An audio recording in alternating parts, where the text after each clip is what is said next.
Shalom, Israel. Or should I say, Yasha Allah, so we don't get it confused. I'll bring up forth this information. My name is Adonaiah. Okay? Ben Yehuda. So I'm the son of Yehuda, of Judah, in the English. So I'm bringing forth this information today using the book called Civilizations Past and Present. I'll bring it closer, you can see it a little closer. Past civilization, past and present.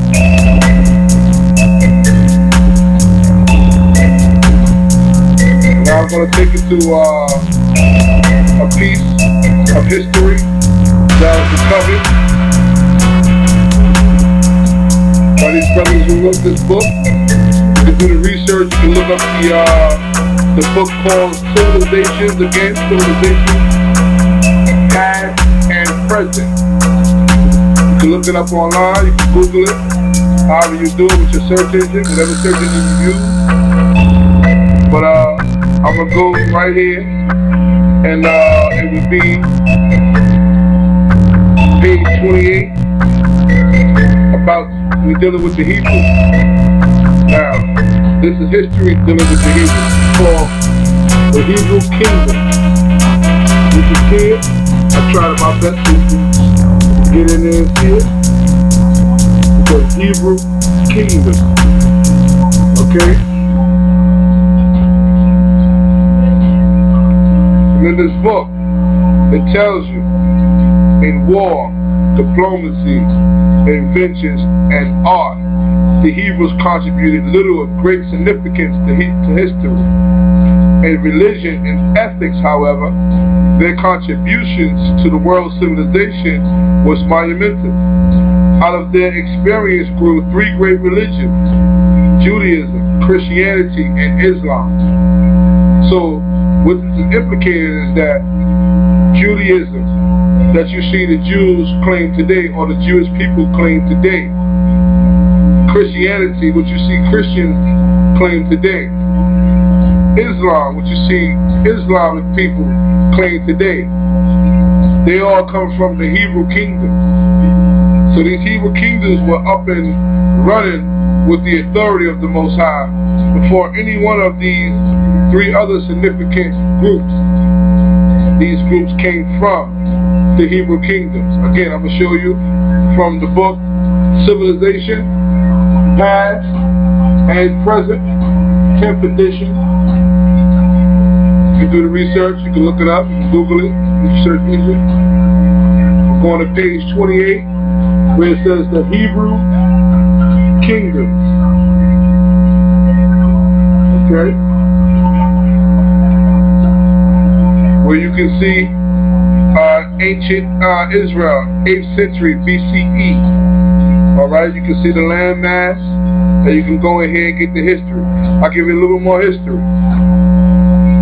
It says, in the second paragraph, much of the Hebrew experience is recorded in Old Testament, the collection of literature that the Hebrews believed was written through divine inspiration, whose present content was approved about 90 CE by a council of rabbis. As a work of literature, it is outstanding, but it is more than that. The Hebrew Bible is a valuable source for the study of early Hebrew history and the evolution of Hebrew thought, culture, and religious system. The biblical account of the history of the Hebrews, later called Israelites, and then Jews, begins. So I'm going to stop right there where the Jews are. So this is historical, this is a historical evolution of things in time and how things change. You know, at one moment we were the Hebrews, next moment we were the Israelites, then we come to Jews.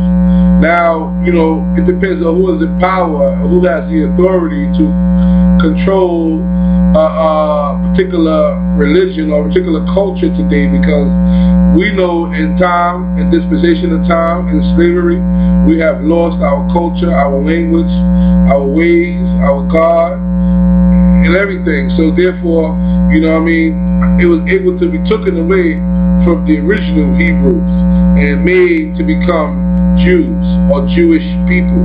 You know what I'm saying? Which we now know, if you know about this thing or this research, you know that people call themselves Jews after their religion called Judaism.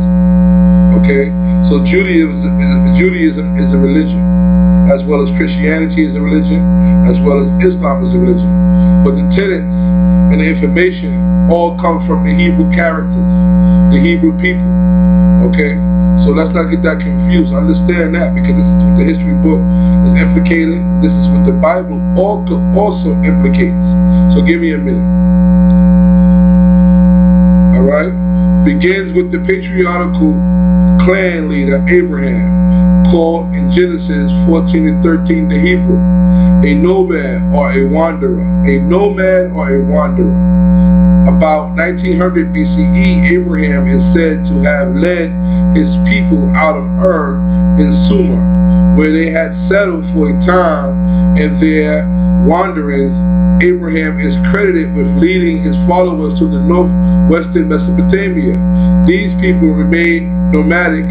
The Bible records that Abraham moved his people to Egypt and back again to the north, and Abraham's grandson Jacob, later called Israel, and from whom the Israelites derived their name, eventually led a migration into the land of Canaan, later called Palestine. Okay? Historians and archaeologists have raised many questions about accuracy of biblical accounts for the early Hebrew community. No archaeology proof exists for a migration of people into northern Palestine around 1900 BCE, although no evidence exists to negate the possibility.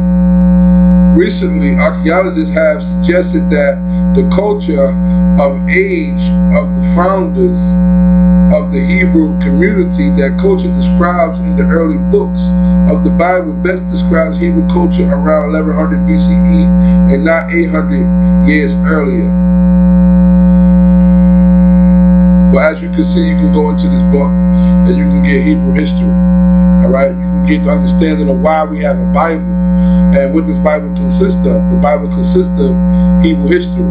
The best way to get the information of the Hebrews is to read the Bible, Old Testament and New Testament. And as you see, the Bible never ends because the people still exist. So that's why the Bible is about the past, the present, and the future as well. Okay?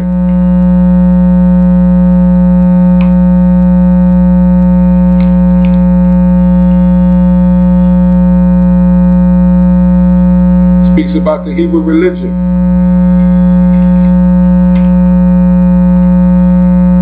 Then I can take you to Ethiopia. This is the book, this is a chapter here called African Beginnings. African Beginnings. Look in this book. Again, the book is called Civilizations, Past and Present, African Beginnings. Okay? As you go in this book, you begin to look through it. I'm looking for a particular thing, although there are many tribes and religions spoke about in the book dealing with Africa. I'm going straight to Ethiopia, dealing with the northeastern Africa, because that's what we're talking about pertaining to the Hebrews. And when we deal with Africa and the Hebrews, you find that we were connected in the Bible biblically, first in Kings, and all through the Bible you see that people from Ethiopia came to Jerusalem to worship, alright, and to pay homage to the kings of Jerusalem. And I have pictures in this book to show proof that Ethiopia had even monuments that their kings built to represent the power of the Holy One, which they call Jesus in the English Bible. But we know as Yeshua, and other Hebrews pronounce it in different ways. because we know in Hebrew there are different dialects. But at the same time, we respect each other. As well as those who say Jesus, because we understand that you only get the English terminology of things. And that's what you're comfortable with, so that's what you use. But as you begin to grow in wisdom, you know, hopefully you be accustomed to something that seems more truer than what you believed that it was. Because we know in translations, you know, people change things, and you have to make sure that they are correct. You know, and when you do the etymology of the word, you'll find what I found was Yeshua in the Oxford Dictionary. Okay? But as you begin to study Hebrew, as I've been talking about with the different dialects of Hebrew, you will realize that, you know, people pronounce things in different ways. Like even in Jews, or the Jewish people in Judaism who use Hebrew, they use a sort of Yiddish with their Hebrew. So, you know, again, there are different dialects of Hebrew because Hebrew people are all over the world. Okay? So, again, we're in Ethiopia, and we're speaking about the churches that were built out of rock, alright? And the kings and queens of Ethiopia who represented in the Hebrew and Christian form, and still to this day, they represent in Hebrew and Christian form. The oldest that you can find in the world, over 3,000 years. Okay? And they have books that were never plagiarized by Europeans. They have books that were never written by Europeans. They have books that are thousands of years old.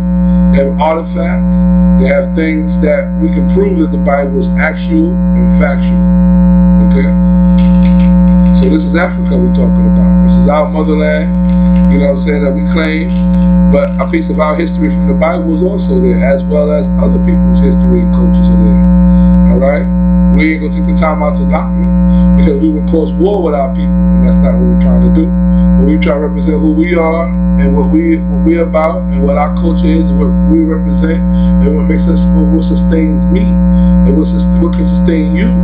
You understand what I'm saying? And if it sustains me and you, and all of us, you know, which is American, I'm American, you know what I'm saying, at the moment. This is where my slave masters or my ancestors have been, you know what I'm saying, have brought my people, you know what I'm saying, and I'm, you know, the product of them.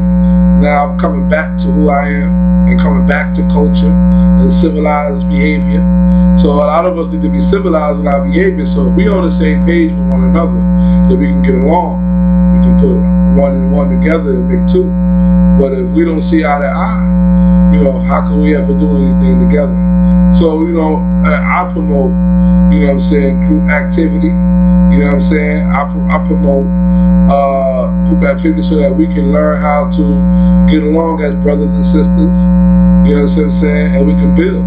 You know what I'm saying? So that's what I'm about, and that's what the Bible's about. You know what I'm saying? It's about, first of all, loving the Creator, you know what I'm saying, which is all love and peace, you know what I'm saying, and war, if it's necessary. But more than anything is love and peace, and that's what we represent, and that's what we're about. You know what I'm saying? But even peaceful people can go to war if necessary. But that's not what we're about.